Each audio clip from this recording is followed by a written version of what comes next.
Hey guys, I'm going to talk a little bit more about why I chose this as my topic.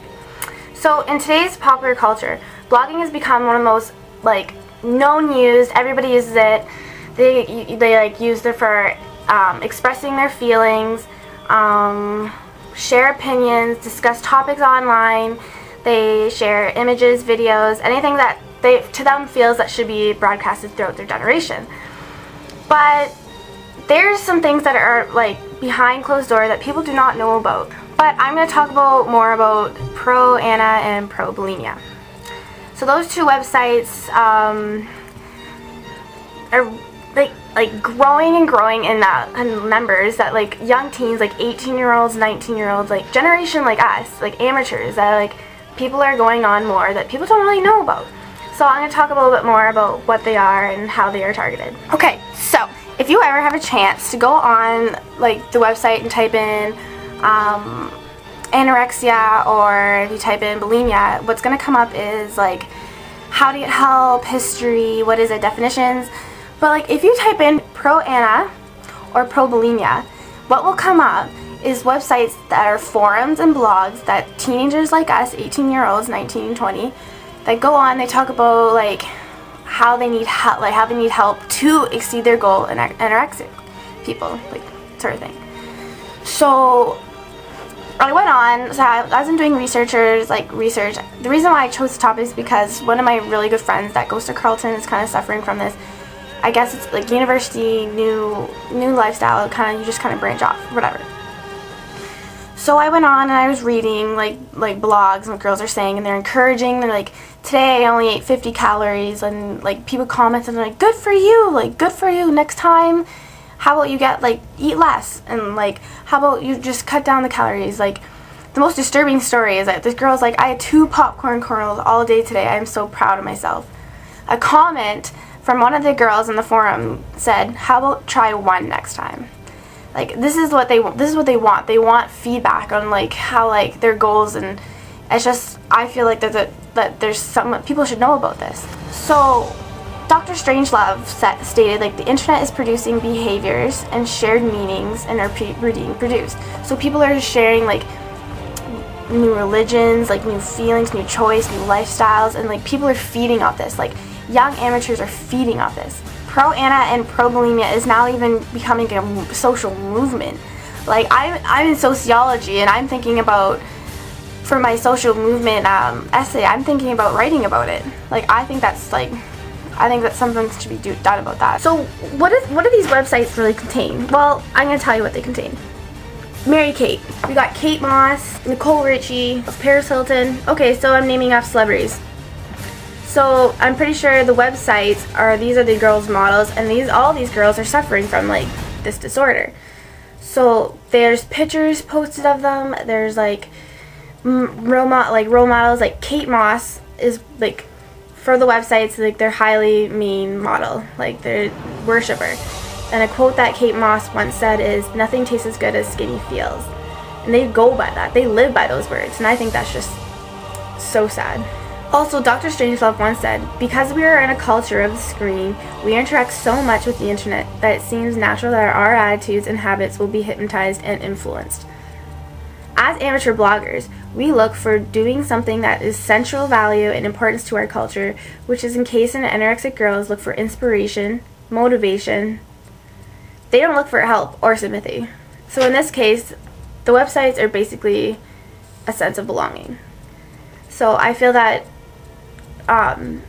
in society, we are trying to find a sense of belonging anywhere we go, university. It's a new atmosphere for me. I'm first year, it's a new atmosphere for all these girls, and they're anorexic. They want to be skinny. They feel that they want to be in an atmosphere of where someone who feels the same way as them, someone who feels lonely, someone who feels that desire to be thin.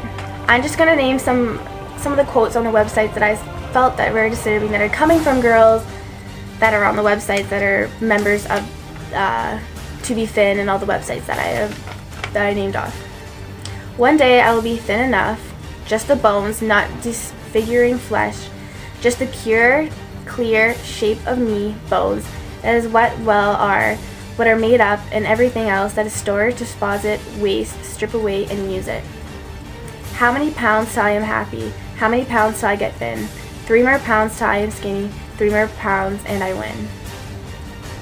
When you coast without eating for a significant period of time, you are still alive. You begin to scope off into fools who believe that they just must eat to live. It is blatantly obvious to you that this is not true. How scary is this? Like, these are actual blogs from young girls that are anorexic or bulimic and think that the lifestyle choice rather it is. What can we do about it? Like, I think it's an issue that should be brought up, and yeah, pretty much it.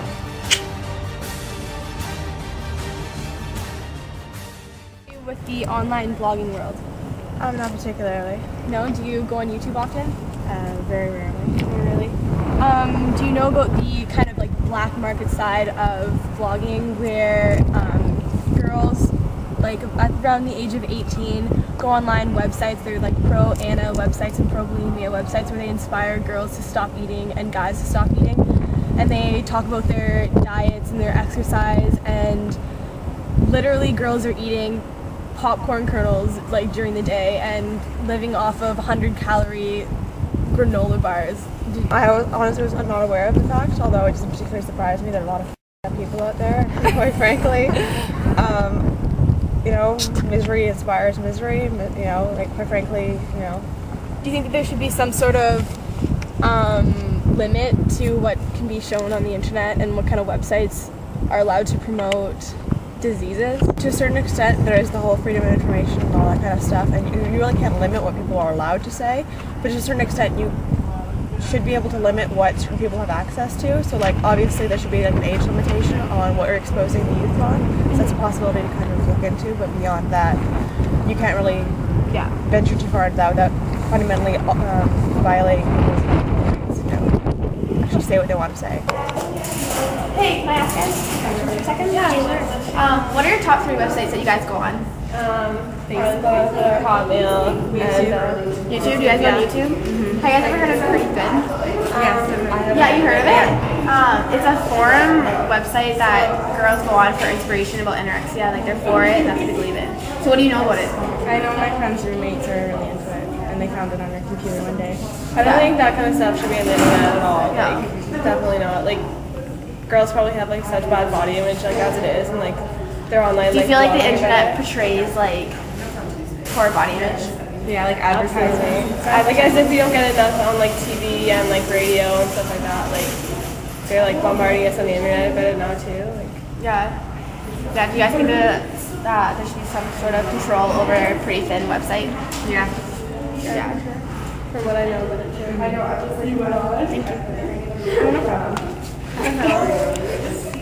Are you familiar with the website Pretty Thin? I'm not, though I do know there are websites out there. Yeah? Okay, well, some other terms I can tell you that pro-Anna is like people that are pro for anorexic girls.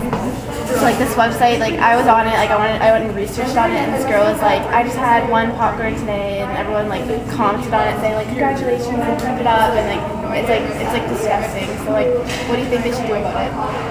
I think those kinds of websites should be made legal by the government. I mean, I do know it's hard to regulate what goes on the internet. However, encouraging such an unhealthy lifestyle, especially in today's society where everyone's either anorexic or obese, it's really not useful and it's not helpful. It's not conducive to a healthy lifestyle. Yeah, exactly. That's perfect. Thank you. You know what blogging is? Like going on and like writing personal stuff? Like writing like how you feel and what you reflect on, like blogging? No, I don't. You know what that is? Yeah, you do. Oh, you do? But I don't do that. Oh, you don't do it? No. Well, today there's a website about girls going on that are pro-anorexia and like pro-bulimia. Oh, yeah. You know about it? Yeah, I know. I heard about it, but it's old.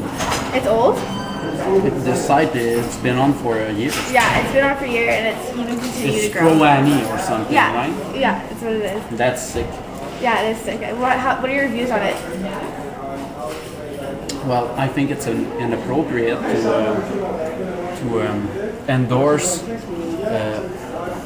psychiatric problem. It's like endorsing a psychopath. Or, Yeah. or such. I think it's wrong Yeah. due to that. What do you think the government should do about it, or like the internet? Well, there's liberty of expression. I mean, people have the right to hold their position. So I don't know if the governments should aggressively stop those websites. Yeah. But morally, I won't endorse it in any way. I would condemn it. Yeah. Exactly. Thank you. Yeah, thank you. Oh, was I on video? Yeah.